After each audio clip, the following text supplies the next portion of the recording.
Guidance is internal. Ignition sequence starts. 5, 4, 3, 2, 1, 0. All engine running. Liftoff. We have a liftoff.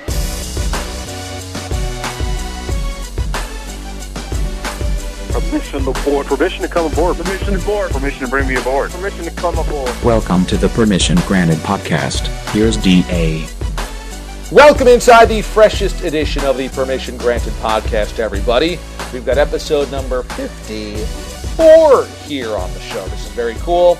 And we start out with the new year, year two, the next full year of the Permission Granted podcast, by doing a lot of football here. In fact, all football. So let me start off by just reminding you guys that this is all of our off-the-air content that you won't get during the show, the normal show hours.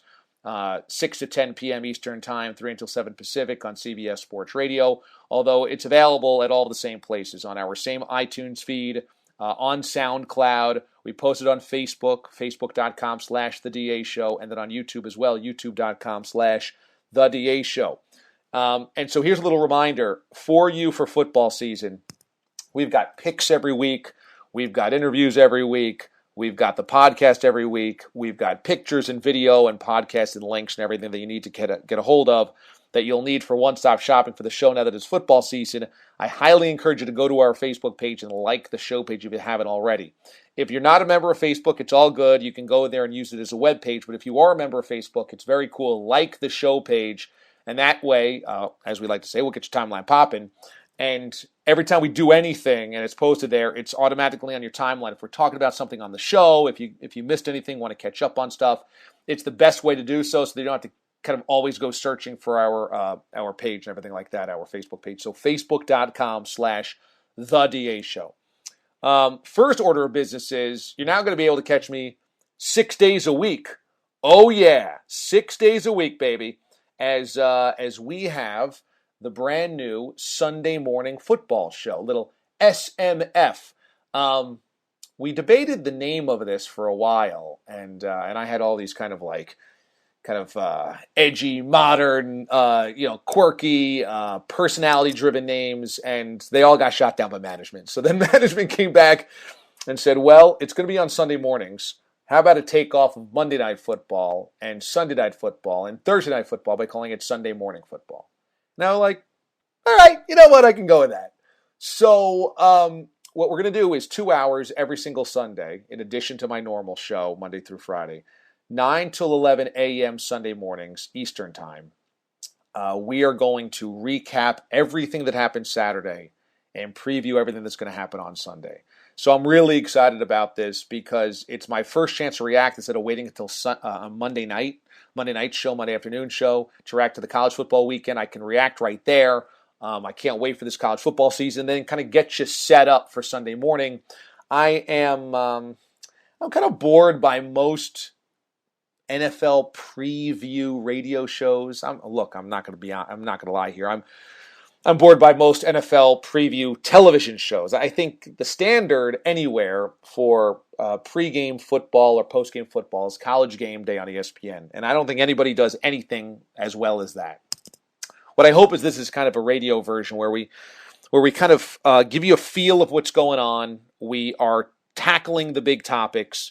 We are giving you opinion and insider and feet on the ground type stuff, but also there's an air of humor and an air of enjoying what is going on. And I just feel like NFL preview shows and halftimes and postgames and pregames, I think there's a lot of mediocrity out there. So I want something that's fast moving. I want something that grabs your attention. I want something that's colorful and fun and cool, and you'll get it. You'll kind of understand where we're coming from. And it's not just going to be throwing a bunch of garbage against the wall or just doing the normal kind of sit in a chair and discuss the boring X's and O's of the game. So I hope you give it a chance. The cool thing is we're also going to podcast this in the normal places that you get all of this stuff too. So if you ever miss a Sunday morning football, you'll get it, although it'll be previewing a lot of the stuff that you already know what happened. But either way, So I'll get into more in depth on that, but it was just announced this week.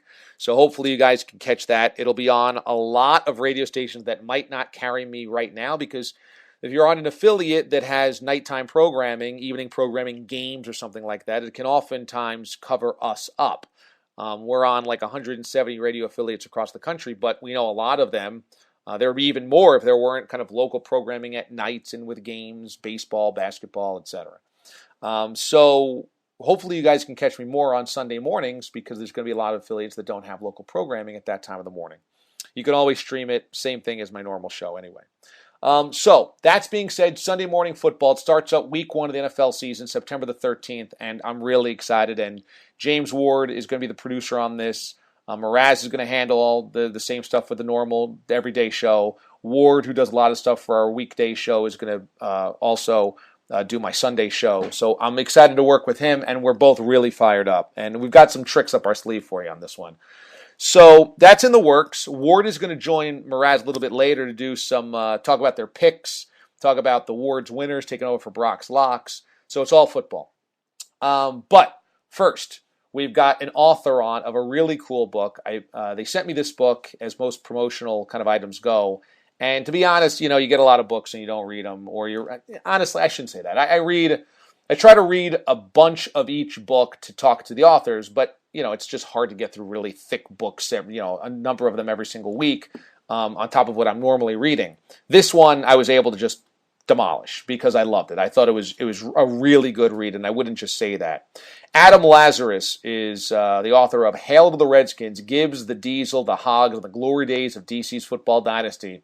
Basically, the Joe Gibbs years throughout the 80s and early 90s, where they won 3 Super Bowl championships. And Adam joins me now here on the Permission Granted podcast. Adam, how are you? I'm good. Thanks a lot for having me. Anytime, man. Thanks so much. Let's just kind of compare and contrast modern day with the times that you wrote about in the book, basically the Joe Gibbs years. Is it startling for you to see a different day and a different controversy, just kind of a mess each and every day when it comes to the Redskins, considering where they were 20 to 30 years ago when you were researching and writing this book? I guess it is polar opposites in a way, because the Redskins were certainly the model franchise, or one of the model franchises in the NFL during this period in the 80s and early 90s. And now today, they're, you mentioned falling on hard times. I think some of it's sort of self-inflicted wounds. They've had a bad run on and off the field. Certainly this week has been a terrible run off the field. Everything about that run in the 80s was special. When you look at from the top down, ownership all the way down to the, third team linemen. The Redskins were a special team, and they had just a great amount of talent and great talent evaluators. That's one of the most important things of that era, of that Redskins era, and something that I tried to profile a lot in the book was how great their front office, their scouting department, their personnel evaluators, starting with Bobby Beathard and leading into Charlie Casserly a few years later. They were just really sharp, and they had a great eye for talent, and I think that showed throughout that whole dynasty. DC is a place where obviously things can get blown out of proportion. There's a soap opera every day when it comes to politics, and so it's natural that the sports teams there might do the same thing. And as you diagrammed in this book, man, I mean, Dexter Manley was kind of a walking soap opera. Joe Theismann was very kind of outgoing. You had members of that Redskins organization that did make news. I mean, let's face it, John Riggins was about as out there as it gets and opinionated, etc. So do you think that today's drama in D.C. is about today's media and also that team kind of basically just being a laughingstock because they lose so much? Or did Joe Gibbs kind of give enough rein to those guys to make their waves, but also kind of rein them in and make sure, as long as they got it done on Sunday, knowing that I guess anything else it was going to be secondary? Well, that was certainly one of Gibbs' strengths as a head coach. Every time you talk about Gibbs, I think people mentioned his ability to adjust and how flexible he was. That was something that you saw, everything from his game planning, from the way he adjusted the playbook and what plays worked and how to tweak things here and there, to what he let his personnel do, and how he let, like you said, sort of reined them in when they needed to be. I think that was his greatest strength, was keeping everybody focused on one goal and winning the Super Bowl every year. That was something that was most important to him, and he made it most important to his players. So while Riggins and Dexter Manley and Theismann all certainly had side interests and were focused on other things, I think when it came to game day, that was the most important thing to them. And, to your earlier question about why things are such a big deal in D.C., I think this era of the Redskins, because they were so successful in the 80s and early 90s, that brought all the attention, all the spotlight onto the team. And because it made a lot of famous fans in a way. The Redskins, when they were winning, they were the talk of D.C., and that goes from everything from the politicians and all in around the whole area. That I think that made them more focused. More people brought their attention to the Redskins because of all the success they've had, and that sort of carried on even into now. Even though they've had so many hard times, I think it created so many new fans and gave them such a high profile that it's lasted all these years. Later, after the Gibbs era started in the early 80s. So the glory years of the Redskins are always looked as the Joe Gibbs era, essentially, and not including when he came back for his second tour of duty there. But it also kind of coincides with when Dan Snyder bought the team. Now, a little bit later, because Dan Snyder did hire Schottenheimer and went through kind of Norv Turner, et cetera. So they had fallen on hard times after that. But if Jack Kent Cooke had gotten his wish and he had been able to have that franchise stay within the family, do you imagine that it would be this crazy still for the Redskins organization? Again, pure speculation, obviously, but I would say I think things would be a little more streamlined. That was the thing about Cooke. And he certainly instilled this in his son, John Kent Cooke, was the team vice president for a long time, and he was the one who was sort of expected to take over. There's a whole odd set of circumstances that led to Daniel Snyder owning the team in the late 1990s. Cooke's son, John Kent Cooke, would have been the owner if that didn't happen. And if I think he learned a great deal of how to run a franchise just from being the executive vice president for so long. But I think he also learned from his dad, who was really a model owner in a way, that you can bluster and intimidate, and you can do all the things you want to do as an owner, and you can be the spotlight. But at the end of the day, the people you hire should run the team. And I think that was something Jack Kent Cooke understood as well as anybody. He had a great amount of success before he owned the Redskins, owning the Los Angeles Lakers. I think he knew how to let people who he hired.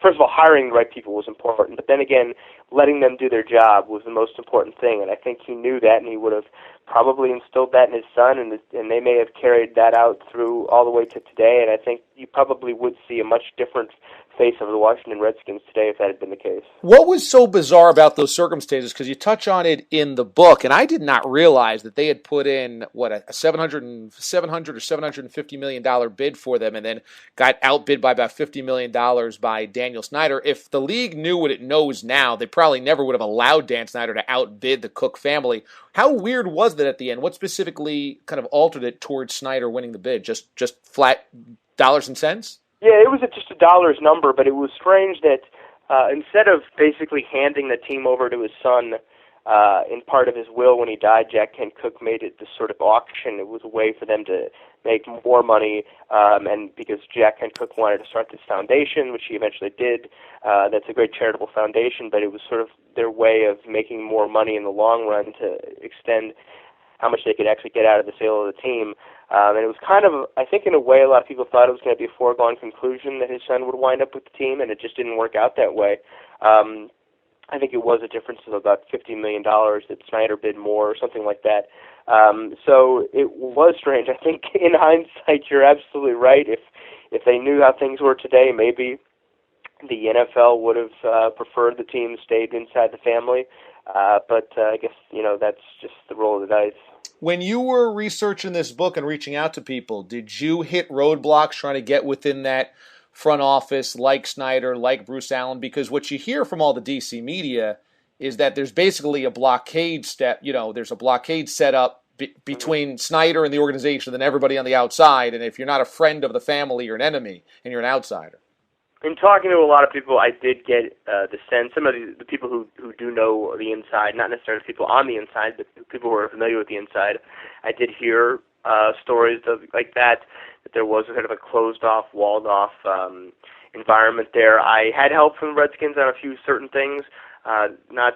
They didn't exactly roll out the red carpet for me to go in or do all these interviews, partly because I think, it wasn't entirely relevant to them. I mean, the history is the history, and people cherish that, but I think a lot of NFL teams are more interested in today than they are in the past.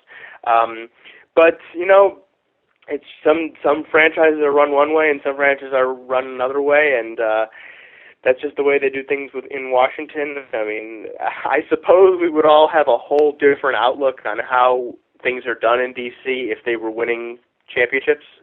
I think the bottom line is wins and losses. So for all the strange things that have happened in Washington and all the unusual ways they go about doing things, I think winning cures all those ills. So we wouldn't be talking about a lot of this stuff, I think, if the Redskins had a lot more success.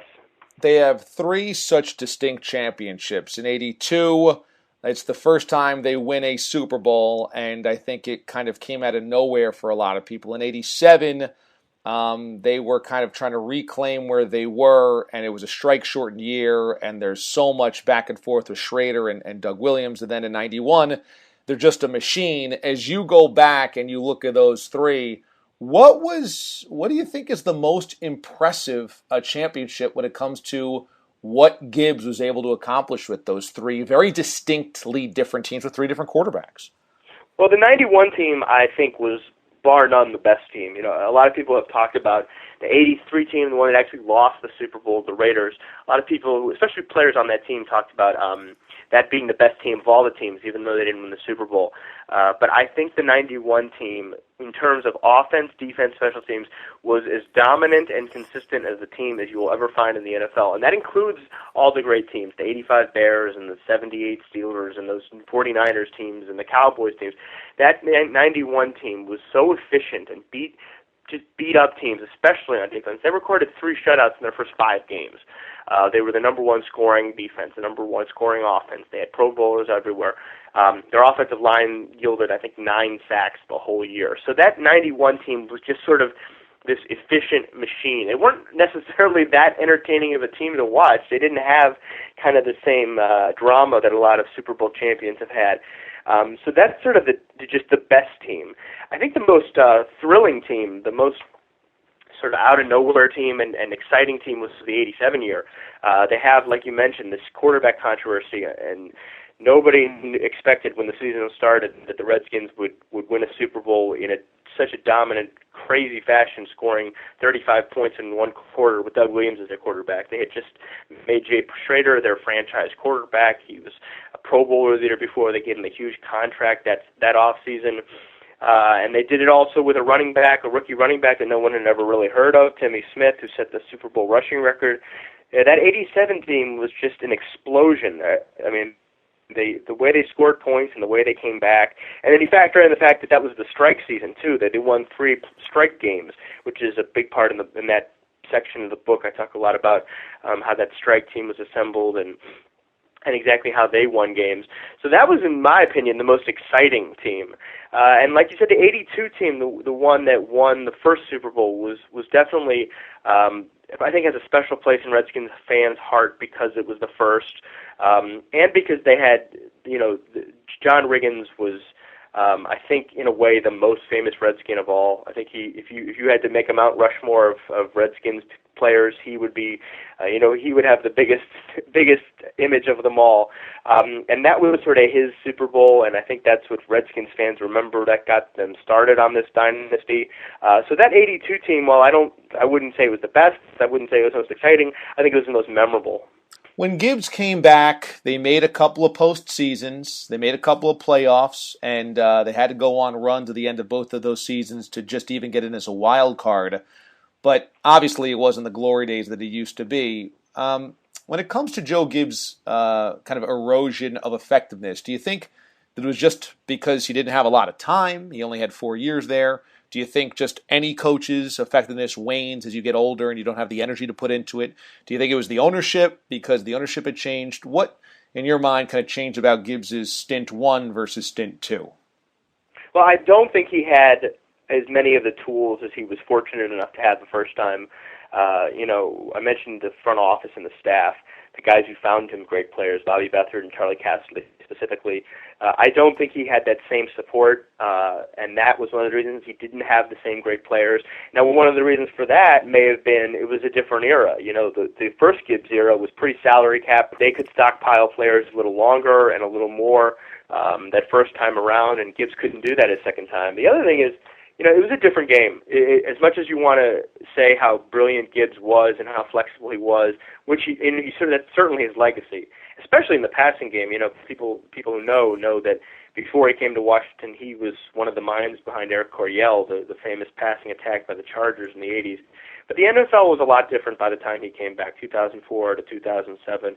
It was much more of a passing league. Not to say that his offense or his style didn't work, but I just think it wasn't. You couldn't take that round peg of the '80s and fit it in the square hole of the first decade of the 2000s. I think that's one of the reasons you saw that their offense was never approached the kind of records and consistency that it had the first time around. And the other side of the ball, the defense did not have the same kind of depth and skill that they had in the 80s. It had some good players, certainly. Of course, Sean Taylor was one of those great players, but they didn't have the consistency and as many all-around good football players. Finally, one of the most, I think, interesting sub-notes or subplots, footnotes on this Redskins run is that you mentioned just how crazy, deep, and powerful the NFC was at the time that the Redskins won these 3 championships. You had the Bears, who were very good. The Giants won a couple of Super Bowls. The 49ers were in the middle of their dynasty. And the Redskins find ways to kind of manipulate and maneuver around these teams to win 3 Super Bowls. And it was right before the Cowboys got really good in the 90s. Well, one of the ways they did that was by going to Soldier Field and winning, because they had to go to Soldier Field in 86 and 87 in the playoffs to knock off the then defending Super Bowl champion Bears. And then again in 87, they were underdogs in both those games. I always wonder if the Bears didn't have to face the Redskins those 2 years, if the Bears would have had more than just one Super Bowl championship and be looked at differently. Do you think the Redskins were specifically well suited to be able to go to Soldier Field and win those 2 kind of historically, kind of history game-changing playoff games? They certainly were capable of doing it. They were built that way. It was kind of steel versus steel kind of thing. The Bears' defense at that period was just so dynamic and so dominant that they would shut out. They were able to beat teams at their own game in a way, but I think that Redskins team had so much, was so tough and hard nosed, and the blue collar style of play that we always talk about. That was their calling card. They had the Hogs, and that could face up against any defense. And I think the Bears' 46 defense was one of the things that that Hogs' offensive line was built to defend against, and it was sort of a historic battle those 2 times. And I think you match up Gibbs' skill and his offense versus the Buddy Ryan defense and Ditka and everything they had put together there, that it was going to be a bloody bath in a way, but they came out on top both times. And I think you're right that there is a strange intersection of history in that mid-'80s period with how great the Bears team. I think in a way that Bears '85 team is the most famous of all the 1980s NFC teams, and that includes the 49ers and the Redskins and the Giants. I think that '85 team has a special place in history. But for those teams all to be in the same conference at the same time, we'll never see anything like that again. Washington football fans, your 2015 season might not be the best, and so you might want to live back and look back and live through the old dynasty days with this book. This is a really good read. I got this in the mail and was able to get through this and really enjoyed it over the last week. Hail to the Redskins, Gibbs, the Diesel, the Hogs, and the glory days of DC's football dynasty. It's written by Adam Lazarus. It is out right now, and it's highly encouraged. If you're a football fan from the 80s and 90s, or if you're a Redskins fan, it's a must-read. Hey, Adam, this was great stuff, man. Thanks so much, and hopefully we can catch up again, bud. Yeah, thanks a lot for having me. I appreciate it. So thanks to Adam Lazarus for joining me here on the PGP. That is very cool. And now coming up, Once again, we've got James Ward, who's going to be the executive producer of the Sunday morning football show that I'm going to be hosting, is now also the author of Ward's Winners, which takes over for Brock's Locks. So here's Mraz and Ward discussing the upcoming football season and their bevy of picks, which you will be asked to throw a little chicken seed on if you want to make some cash. All right, welcome into Side B of the Permission Granted podcast. And lo and behold, the long national nightmare is over. Football season is here.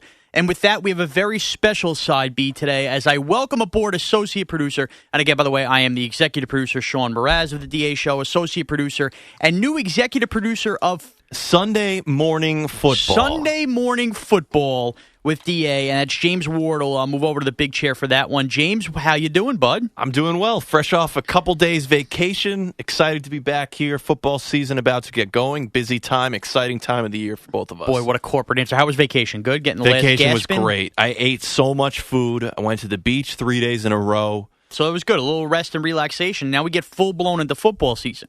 Now, for those of you who followed the PGP and have followed the DA Show for a couple years, you're aware of what Brock's Locks and Up the Gut are. Those are the weekly football blogs as part of the DA Show on DAOnCBS.com. We're going to slide the college football over to James Ward and give you Ward's Winners. As James is also the executive producer of Eye on College Football every Saturday on CBS Sports Radio. So his eye is always on college football. Is that fair to say, James? I watch every game. I've got every game covered. You know, I got Bowling Green, Tennessee on my mind this weekend, so I'm truly watching every college football game. So there you have it. So now every week, obviously, you will hear the weekly picks, as I noted, and we'll keep track of those and see how hot James could get if he can get to Kenny Brock level, see if I can continue my good stuff from last season, I'm sorry. But for this week on the Permission Granted podcast, we wanted to give you just a brief season preview. We want to have something on record as far as champions and award winners and stuff like that. I think that's only right. And who doesn't enjoy a good little pick segment? So, James, we're going to kick it off with the awards winners stuff and your inaugural awards winners. And let's get right into it. What do we got for us today? We got the conference winners. You want to give us a little breakdown of that? And then we'll get into college football playoff. Let's start out west with a conference that's got a lot of people talking, and a lot of experts are really trying to sell everybody that this might be the most competitive conference, the most playoff caliber team conference in the Pac-12. How do you feel about the Pac-12 this year, and who's your champ? I love the Pac-12 this year. Obviously, Oregon had a big year in the Pac-12 last year. They had Marcus Mariota, Heisman winner. You had Brett Hundley, prolific UCLA quarterback. I think USC is going to win the Pac-12 this year. Cody Kessler might be one of the more underrated players in college football. Right. If you compare his numbers from last year alongside Marcus Mariota's numbers from last year, they are almost identical.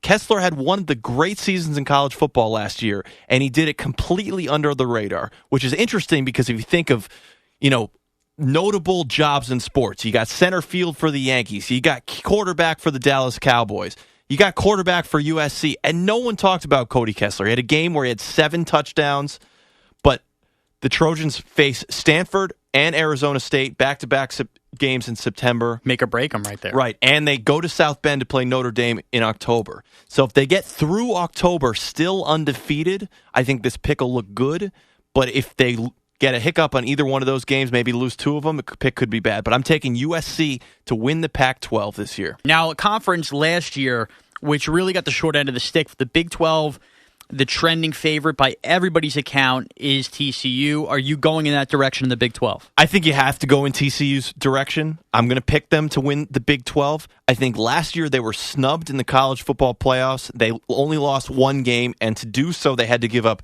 24 points to Baylor in the final 11 minutes of that game. Right. TCU returns 10 starters on offense and 5 on defense. So they return a lot of their guys. They've got Trevon Boykin, who's the odds-on favorite to win the Heisman Trophy. Mm-hmm. I think in any other year, the Big 12 champion would have made the college football playoffs, but because Florida State was undefeated and they had Jameis Winston at quarterback, TCU was snubbed.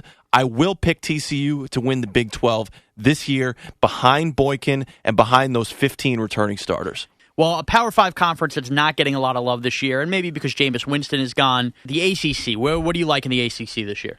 I really like Clemson, which I think is an interesting pick. I think Clemson is the second I think Clemson was 12 in the preseason poll. Florida State was 10, so the second highest ranked ACC team going in.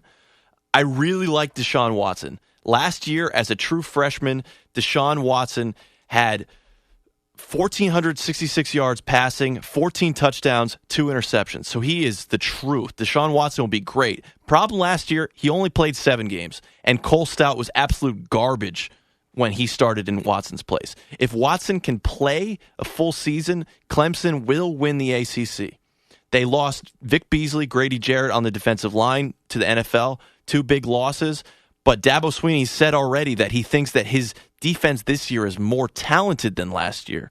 So I think if that rebuilt defense shows up and Deshaun Watson plays a full season, Clemson will win the ACC. Where are you going with the SEC, James? I'm going with Auburn. Jeremy Johnson, Auburn's starting quarterback, is going to have a big year. You read a lot of college football preview magazines. They say that he could have the potential to have a Cam Newton-like impact at Auburn, which, to be honest, there's no way to live up to that hype. Unless Auburn wins the national championship, he's not going to have a Cam Newton-like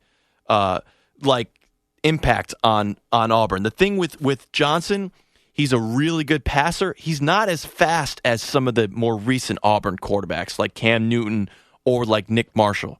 And a lot of the Gus Malzahn system is running the ball. So if he can run the ball to a reasonable level and just put that in the minds that they're going to run a little bit of the spread, then I think that Auburn will win the SEC. And don't forget, Will Muschamp's going to be the defensive coordinator for Auburn this year. The Big Ten here. It's hard to pick anyone but Ohio State. Whoever's the starting quarterback at Ohio State could be the best starting quarterback in college football. And a first-round draft pick in the NFL. Right. You look at J.T. Barrett. Before he got injured, he had already broken the Big Ten record for most total touchdowns in a season, which is an insane number considering he didn't play 3 games in the season. So you had Cardell Jones, who they beat Wisconsin in the national championship game, and they won the 2 games in the Big Ten championship game, and they won the 2 games in the college football playoffs. So it's hard. Do you take the guy that set records as a quarterback? Whoever is the starting quarterback at Ohio State will be the best and probably the best starting quarterback in all of college football. But then you have Connor Cook, you got Hackenberg, and I don't believe by the hype at Wisconsin. I think Wisconsin's a team. I don't either. They always beat the teams that they're supposed to beat, but they don't show up in the big games. They don't win the big games, exactly. And change of coaching, everything there. It's going to be a weird year in Wisconsin. I'm not buying them either. So obviously, like Ohio State and TCU is making the playoff. Am I correct? Yes. Okay, your other 2 teams? My other 2 teams would be USC, Pac-12 champion, and what am I forgetting? We got Ohio State, Auburn. we got TCU, we got Auburn. Okay. And we got USC. So I'm going to say really tripped up there on the college football playoff. You're national champion. I have to go Ohio State repeat. How do you not go Ohio State repeat? All right, going chalk. Who's tripping up Ohio State? They got 4 or 5 returning offensive line starters. They got Zeke Elliott, who's going to be a beast for the full season. Remember, he ran for over 200 yards the last 3 games of last season. Kind of got off to a late start, but it's impossible for me to not pick Ohio State to win. And let's not forget, Joey Bosa is going to be, this year's Jadeveon Clowney. Right, and they have Von Bell in the secondary. He's one of the best defensive players in college football as well. They're great. They're going to be a powerhouse. Well, James played it safe going chalk. Do you have a Heisman winner for us before we transition? You know what? I have a couple guys I like in the Heisman. Come on, you got to give us a pick, dude. My Heisman Trophy winner, Zeke Elliott. Okay. The last running back to win the Heisman Trophy was Mark Ingram, and if you look at some of the performances we've had since then, remember the year that Melvin Gordon had last year. He made it to New York, but he didn't sniff the trophy. You had a guy like Andre Williams who rushed for over 2,000 yards, also made it to New York, but I believe he finished 4th that year. Yeah, and stayed in New York. Yeah, so I think Zeke Elliott's going to win. That's pretty gutsy considering how many real NFL-worthy quarterbacks there are, at least coming into the year. Where you would think it could be quarterback driven, but maybe they all kind of cancel each other out, and you get Zeke there. My pick is Zeke Elliott, but I wouldn't be surprised if someone like Cody Kessler also won. Interesting, very, very interesting. So that's where we're at. So keep track of Ward's winners the entire season, pick by pick, and he's on the record. He's going to Ohio State to win the national championship. Shocker. And Sean, so you are still doing your Up the Gut NFL blog every week, is that correct? Up the Gut, which I'll be happy to do every Friday, though I must, as a behind the scenes note. I'll miss Kenny Brock calling it up the gunt. Up the gunt? Yeah, so he would call it up the gunt. Now, if I start referring it to as up the gunt, will you be happy about that or will you be sad? I'll be a little sad. I mean, Brock used to make me laugh with that, basically with my belly hanging over. I guess you guys get the drift. But yeah, that would be what Brock would say in the middle of the night on a Friday, which would crack me up. Oh, how's the up the gunt blog going? Exactly. But yeah, I'm fired up, man. I'm ready to go. And I think it's going to be an excellent year of NFL football. How could you not? And how can you not love the NFL? It's still, 10 days away? Yeah, and it just from the first NFL Sunday, and I mean, I'm looking forward to it. Cannot get enough of it, so I'm raring to go, man. So what are you doing? You're doing your... I'm going to give you division winners, your wild cards, a Super Bowl, and an MVP. All right. How about that? So let's begin in the AFC, and let's go with the AFC East, which might be the weakest division in all of football. Interestingly enough, as much as it could be the weakest division in all of football, I think they're getting 2 playoff teams in there this year. Wow, is that right? I think New England will do enough to win the division, even though we don't even know what's happening with Tom Brady still at the time of this tape. What's going to happen with his suspension. I stress at the time of this taping, you could be listening to this and something will have already been figured out.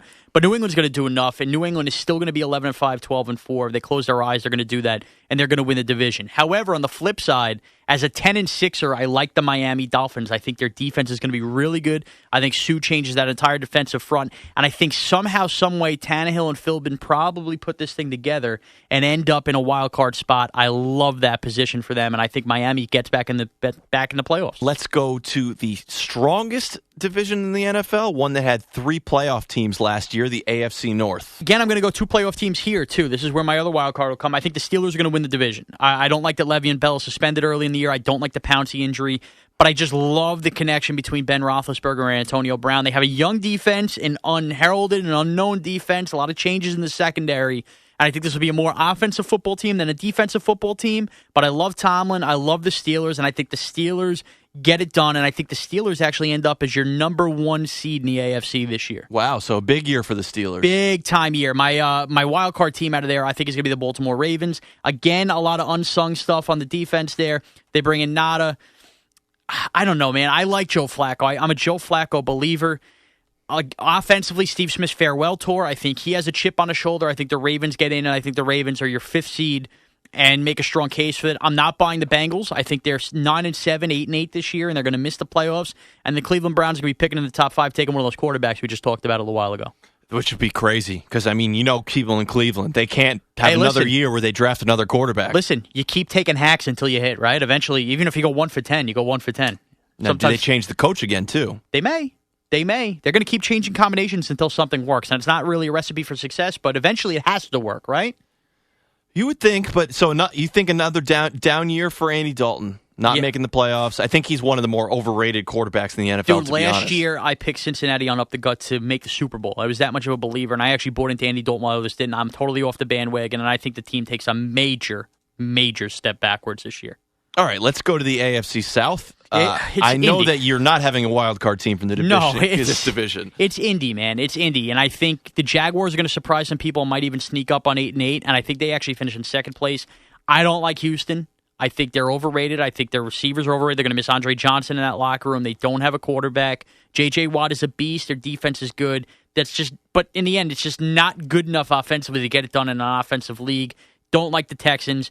Don't like the Titans, although Mariota might have his moments this year. I think they're back to picking in the top 5 or so.